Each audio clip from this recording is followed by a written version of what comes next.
Bonjour et bienvenue dans cette troisième vidéo. Ici, on parle de courage et de sincérité et on l'adapte à des sujets que vous m'avez proposés sur Instagram et que je tire dans ce superbe bocal. Je réalise ces vidéos dans le cadre du défi brique qui nous permettent tout simplement d'avoir un prétexte pour pouvoir vous proposer du contenu. Et pour ma part, j'ai décidé de vous faire 21 vidéos pendant ces 21 jours de défi. Vous pouvez retrouver les anciennes vidéos sur l'alimentation et les émotions sur ma page. Pour rentrer dans le vif du sujet, je vais comme d'habitude, puisque ça y est maintenant, nous sommes habitués à ce principe, tirer le sujet du jour. Oh, le contrôle. Ma Madame Contrôle à l'intérieur de moi est ravie, elle va pouvoir s'exprimer. Parce que oui, pour celles et ceux qui ne me connaissent pas, j'ai tendance à vous expliquer les choses, en tout cas dans mes coachings ou sur mes réseaux, en faisant intervenir différentes parts de moi. Alors, déjà, mon regard sur le contrôle, ça me fait penser à une part de moi, parce que j'adore contrôler. J'adore contrôler ma vie, mais aussi parfois la vie des autres. Que ce soit dans l'organisation aussi, que ce soit dans mes projets, dans mes relations. Voilà, le contrôle fait partie intégrante de ma vie. Et j'aimerais qu'on prenne un petit peu de recul sur cette notion de contrôle parce qu'on a tous monsieur ou madame contrôle à l'intérieur de nous. Et on a tendance à dire non mais moi je suis pas du tout dans le contrôle. Si, en fait on cherche tous à avoir quelque chose d'hyper carré dans nos vies. Alors je vais faire une généralité, mais on est rarement dans la spontanéité et le lâcher prise. C'est-à-dire s'en foutre de savoir si on va gagner de l'argent, si on va avoir de bonnes relations, s'il va faire beau demain, si on va avoir un job qui nous plaît, si blablabla. Bla. En fait, on a envie de tout savoir d'avance et que ça aille vite et qu'on ait le succès, la réussite, la santé, tout d'un coup, sans rien avoir appris, compris, sans même s'être questionné. Voilà mon regard sur le contrôle. Pour répondre à la première question qui est toujours la même et qui est la trame de cette vidéo, ce que j'aurais aimé connaître plus tôt sur le contrôle, c'est que c'était pas anormal et que ça pouvait être intéressant d'avoir cette faculté à contrôler. Il y a l'une de mes mentors qui utilise cette expression que j'aime beaucoup, c'est le fait que nos défauts sont nos qualités tirées à l'extrême. Et je crois sincèrement que le contrôle peut être une qualité comme un défaut, selon finalement le curseur, selon où on place le curseur. Est-ce que je le tire à l'extrême et du coup on passe dans Madame Jordan et je contrôle la vie de tout le monde, y compris la mienne, et on rentre dans une espèce de cadre, de rigidité, ou est-ce que j'utilise le contrôle plutôt sous une forme de rail. En fait, moi j'imagine vraiment d'un côté le contrôle qui me cadre, qui me drive, voilà, vraiment cette notion de rail. Je sais que j'ai un chemin à suivre. Et le contrôle avec des murs. Donc, où, ok, j'ai certes des rails, mais j'ai un truc hyper enfermant. Et pour moi, ça dépend de là où on place le curseur. Donc, ce que j'aurais aimé savoir avant, c'est ça. C'est qu'il y a des degrés de contrôle et qui peuvent être plus ou moins bénéfiques dans nos vies.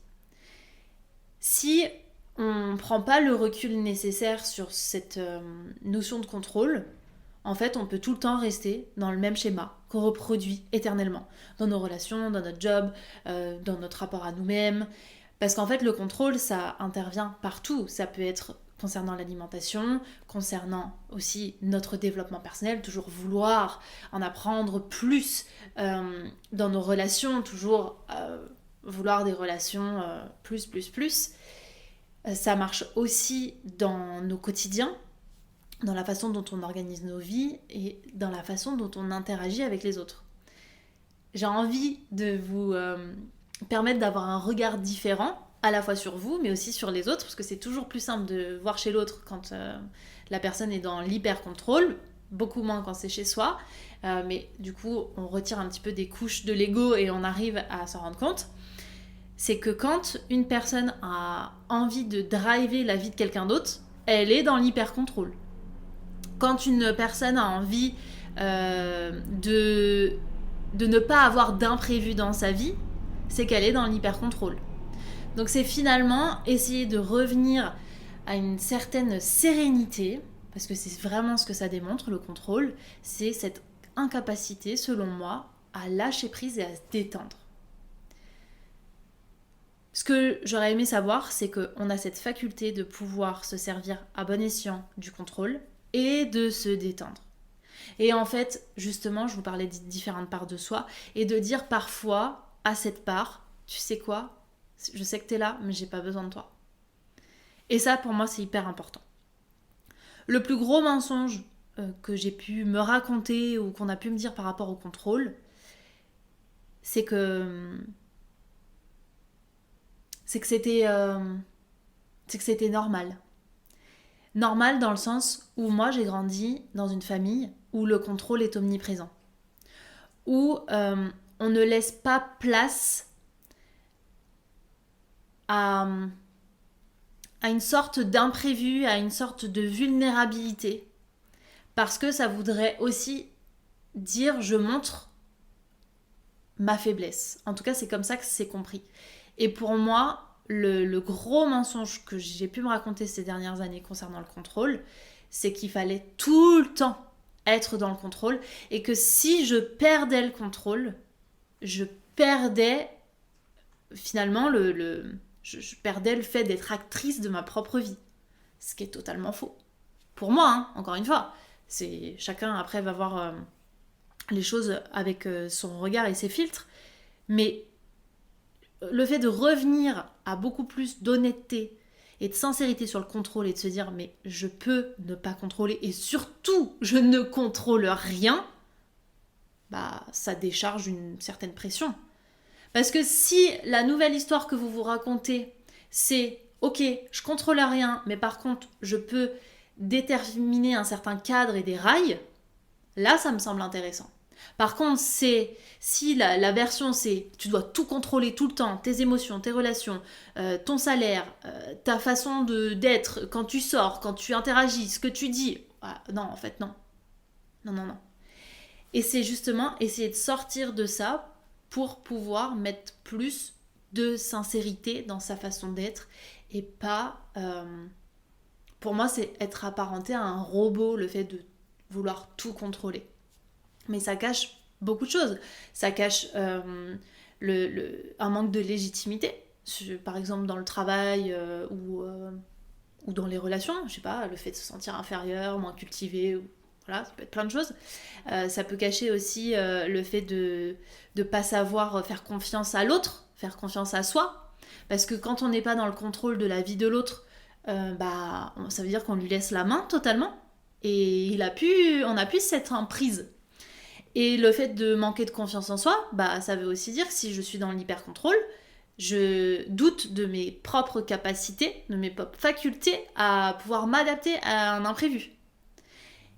Et ça m'amène du coup à la troisième question. Qu'est-ce qui me dérange dans le contrôle et là où on manque de courage individuellement et collectivement, c'est que, en fait, on fait du contrôle quelque chose de normal, ouais. J'aime pas cette notion de normalité, je vais essayer de vous trouver autre chose. On fait du contrôle quelque chose de bénéfique à tout prix. C'est-à-dire que, pour moi, si on reste dans un contrôle permanent, on se prive de voir comment on peut réagir face aux difficultés, face aux imprévus, face aux aléas de la vie, en fait. Et là où, selon moi, on manque de courage, c'est que on se permet pas, on s'autorise pas à vivre volontairement des moments où on va être confronté à cet imprévu. Et du coup, collectivement, c'est un peu ça. On aime bien le confort. Et le contrôle, c'est ça. C'est en fait savoir que je suis dans ma zone de confort et qu'il va rien m'arriver, que je suis peinard. Hein. Et collectivement, j'ai l'impression que... Et encore une fois, je fais une généralité, je m'en excuse, mais c'est pour que vous ayez une vue globale. C'est bien de cocher des cases. D'avoir un job stable, d'avoir une maison, d'être en couple, d'avoir des enfants, d'être en fait dans cette norme qui est déjà contrôlée, pas par vous, par d'autres personnes bien avant nous, qui ont décidé que nos vies, ça allait ressembler à ça. Et pour moi, se laisser la place à la spontanéité, au lâcher-prise, c'est aussi s'autoriser à voir qu'il existe autre chose et qu'il y a d'autres possibilités. Et donc finalement, collectivement, de pouvoir se dire, ok, en fait, il existe d'autres réalités. Et si je suis dans le contrôle permanent, je ne m'ouvre pas à ça. Donc pour moi, c'est une sorte de fermeture, en fait, aujourd'hui. Ce dont on a besoin pour être plus courageux, pour pouvoir finalement lâcher avec le contrôle, pour moi, c'est lié, et ça fait partie des sujets qui m'ont été proposés, c'est d'accepter de ne pas toujours réussir, d'accepter de ne pas tout savoir, d'accepter d'être dans un lâcher-prise serein. Parce qu'on utilise beaucoup le mot lâche-prise, mais en fait, ça veut dire quoi? Ça veut dire que tu acceptes de ne pas savoir, de ne pas connaître, d'apprendre, et tout ça sereinement. Parce que si c'est pour être en mode je suis pas bien, aucun intérêt. Et c'est aussi ce que j'ai envie de vous proposer à travers ces vidéos. Je me suis moi personnellement mis l'objectif de faire des vidéos en une prise, non préparée, avec juste des questions guides que vous allez retrouver à chacune de mes vidéos sur une thématique que vous avez choisie à travers mes réseaux. C'est ça pour moi, se confronter à un imprévu. Si ma langue fourche, si l'idée que j'aurais voulu développer ne vient pas, est-ce que c'est grave? Non. Donc j'accepte d'être dans ce non-contrôle, d'être dans ce lâcher-prise, mais sereinement. Sinon, clairement, je ne ferais pas les vidéos si j'étais en mode stress, etc. Mais ce que je veux vous dire, c'est qu'on peut choisir de volontairement aller dans ce lâcher-prise, et pour des petites choses, pour pouvoir apprendre à aller dans le lâcher-prise au moment des grandes choses. Si on vous demande de monter sur scène demain devant 3000 personnes en mode impro dernière minute, si vous vous êtes entraîné à être dans le lâcher-prise, vous allez avoir un trac, ok, mais vous n'allez pas être stressé à mort. Et pour moi, c'est juste une question d'apprentissage. Donc ce dont on a besoin, c'est de pouvoir accepter d'apprendre, de ne pas savoir, de ne pas contrôler, pour pouvoir justement rentrer continuellement dans une phase d'apprentissage, d'exploration, et qu'on lâche prise totalement avec le fait de vouloir être en permanence cette part de nous, à 100%. Voilà, j'espère que ça vous aura éclairé sur cette thématique du contrôle. Je vous retrouve demain pour la nouvelle vidéo, puisque je vous le rappelle, ce défi est sur 21 jours, donc tous les jours, pendant 21 jours, je vais faire des vidéos avec vous. N'hésitez pas à mettre des likes, a priori c'est ce qui se fait sur YouTube. Je vous embrasse et je vous souhaite une très belle journée.